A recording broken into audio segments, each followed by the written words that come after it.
So I don't know what's going on. I just came in and there's stuff everywhere. There's like this, I don't know what that is. What are we doing? So we're going to do a Meshtastic update.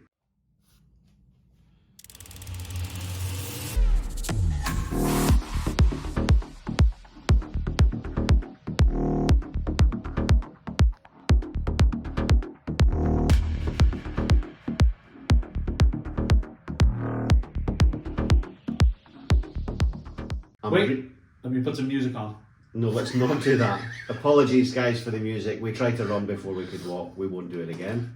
What are we doing? What are we doing? I'm reflashing all of our Meshtastic devices so that they've got the latest firmware on them. Right.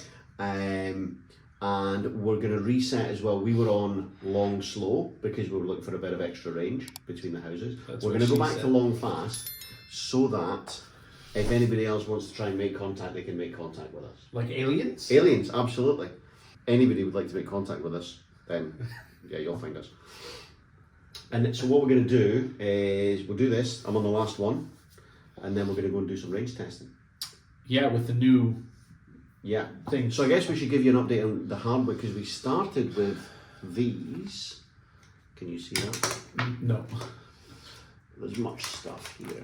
We started with these. This is your bog standard Heltec V3. This is not the bog standard aerial that comes with it, or antenna. This is not the bog standard antenna that comes with it. So we've upgraded these. These are meant to be 10 dBi gain from AliExpress. He's asking me questions. From AliExpress. So anything other than what we had is going to be an improvement.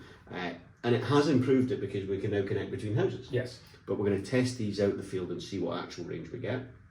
What I've also done is, where's the other one? This one is exactly the same, but it's got a nice case. So I got a 3D printer. If you're interested in seeing how to get a file from Thingiverse through your 3D printer, let us know. We'll do an extra video on that. So that's that one that's been flashed with an extra aerial on it. We've also got a couple of T-beams.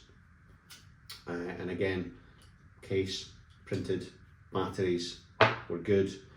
So that we can have, because the Bluetooth range on these is terrible. These is significantly better. So the idea is to use these up high in the houses and use these to connect to these to connect out. That's what I was going to do too. Yeah. So what are we going to do? There's another T-beam here with no screen. So don't be afraid if you buy the wrong one, because that's what I did. Don't worry about it, because it'll have the default pairing pin of 1, 2, 3, 4, 5, 6, and it'll save you a little bit of battery power. So that's what we've done with that one. It's flashing at the moment, it's nearly finished. And then I'll configure it up with long fast. The default, just set the region, pair it up to his phone, because this one's connected to my phone, and then we'll put it in that case.